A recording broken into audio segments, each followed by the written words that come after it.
They're not interested. Imagine you're a Type 3 civilization, a species that has mastered energy on a galactic scale, figured out physics we can't even conceptualize, and has been alive for 100 million years. Now imagine someone shows you a small, rocky planet where the dominant species that just figured out space travel and is currently arguing about politics on a platform called Twitter. Would you make contact? Probably not. This idea has been around since the early days of SETI research. The core argument is simple. The universe is 13.8 billion years old. If any civilization got a head start of even a few million years on us, which is practically nothing in cosmic time, they are so far beyond us that interacting with Earth would be like us trying to have a deep conversation with a bacterium. So maybe they're just ignoring us. But here's the problem. Even if they don't care, their machines should. A civilization that advanced wouldn't explore manually, they'd send automated probes everywhere, silent, efficient, constant. So even if they aren't interested, their technology should have reached us by now. And it hasn't. So maybe the issue isn't interest. Maybe it's something else. Detection horizon. Right now, we're basically shouting into space and expecting a reply. But here's reality. Our signals don't travel far. They fade,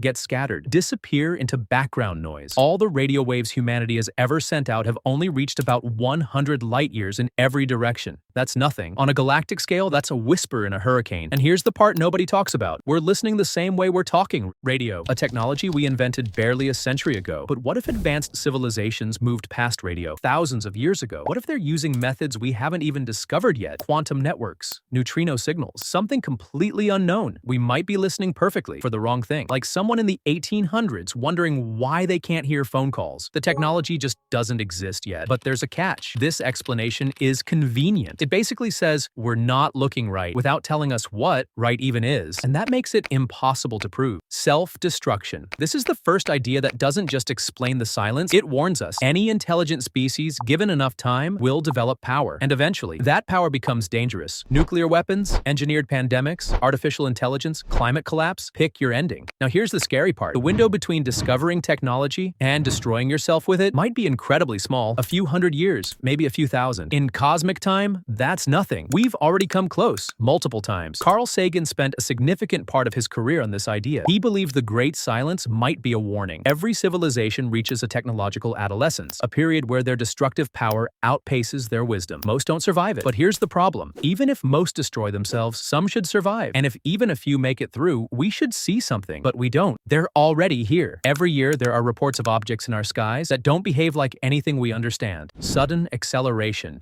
no visible propulsion, movements that break the rules of physics as we know them. Even governments admit they don't know what these are. Now, to be clear, unexplained does not mean alien. There are plenty of normal explanations, but the hypothesis itself is legitimate. If an advanced civilization wanted to observe us, they wouldn't announce themselves, they'd watch, stay hidden, appear briefly, never confirm anything. You learn more that way. But here's the issue. There's no solid evidence, and without that, this stays in the realm of possibility, not proof. Simulation hypothesis. What if none of this is real? Nick Bostrom, a philosopher at Oxford, published a paper in 2003 that asked a genuinely unsettling question. If any civilization ever develops the ability to run detailed simulations of consciousness, which seems plausible given computing trends, and if they run even a few such simulations, then the vast majority of all minds that have ever existed are simulated ones. Therefore, statistically, we are almost certainly in a simulation. And if that's true, then the reason we don't see aliens might be simple. They weren't included, like NPCs from another level of a game that never load into your world. Elon Musk has cited this. Neil deGrasse Tyson gives it 50-50 odds. Theoretical physicist Sabine Hossenfelder thinks it's philosophy dressed as physics. But here's the problem. You can't prove this, you can't test it. It explains everything, which means it explains nothing. Superlinear scaling. Here's a counterintuitive idea proposed by researchers studying complexity theory. In biology, when you double the size of an organism, it becomes more efficient. Doesn't need twice the energy, it needs less than twice. Cities work similarly. Double a city's population and its productivity more than doubles while infrastructure grows slower. This is called superlinear scaling. As a civilization becomes more advanced, its needs scale down in physical terms and up in informational terms. A sufficiently advanced civilization doesn't need to spread across galaxies. They can simulate 1 trillion experiences in a box the size of a planet. They can compress entire subjective universes into small volumes of optimized computation. From their perspective, physically expanding into space is the primitive option. Why travel to another star when you can simulate it and a billion other stars? with higher fidelity than reality itself. But here's the catch. We're assuming they think like us, they might not. Their goals, their values could be completely alien. At this point, you might be thinking, okay, so which one is it? That's the wrong question. Because the scary possibility is, it's not just one. Estivation hypothesis. This might be the creepiest one so far, not because aliens are gone, but because they're waiting. The key insight comes from thermodynamics. The amount of computation you can do with a given amount of energy depends on the temperature of your environment. The cooler the universe, the more you can compute per joule of energy. In the far future, trillions of years from now, when the universe has cooled to near absolute zero, the same amount of energy could power 10 non-alien times more computation than it can today. The colder the universe gets, the more efficient computation becomes. Trillions of years in the future, the same energy could do exponentially more. So if a civilization wants maximum output, the smartest move is to wait. Shut down, store energy, go silent, and wake up later. Right now, they could be everywhere just asleep. But here's the problem. Some scientists argue this logic doesn't hold up, that you don't actually need to wait. The debate isn't settled, but the idea still haunting, and even if they're not waiting, we might still be missing them completely. Communication. Mismatch. This sounds similar to earlier, but it's worse. We've been listening for signals for decades and found almost nothing, but we're only listening in a tiny slice of reality. Radio waves. What if they're using something else entirely? Neutrinos, gravitational waves, physics we haven't discovered yet? We might be surrounded by signals and completely blind to them. But here's the issue. Even if we can't hear them, we should still see signs of their existence. Megastructures, energy usage, altered stars. And we don't, unless they're incredibly rare. Rare Earth hypothesis. Maybe complex life itself is the anomaly. Earth has a perfect combination of conditions. A stabilizing moon, a protective gas giant, a magnetic field, plate tectonics. Remove one, and everything falls apart. Maybe life is common, but intelligent life? Extremely rare? Maybe we're not late. Maybe we're first. But here's the problem. We're finding more and more Earth-like planets. The universe doesn't seem hostile to life. So maybe that's not the barrier, unless someone is keeping things quiet. Zoo hypothesis. What if they know we're here and are choosing not to interfere? Like a wildlife reserve. You don't walk into a developing ecosystem and disrupt it. You observe, you wait, you let it evolve naturally. Maybe we're being watched, protected, studied. But here's the issue. This requires every advanced civilization to follow the same rule, no exceptions. And that's unlikely, because it only takes one to break the silence. And if they're not protecting us, then maybe they're hiding. Dark forest hypothesis. If this is true, we've already made a massive mistake. Every civilization wants to survive. Resources are limited, and if you detect another civilization, you don't know their intentions. They might be peaceful now, but in the future, they could destroy you. So the safest move is to eliminate them first. No warning, no communication, just silence. So every civilization learns the same rule. Stay quiet. Because making noise gets you killed, the universe becomes a dark forest. Everyone hiding, everyone listening,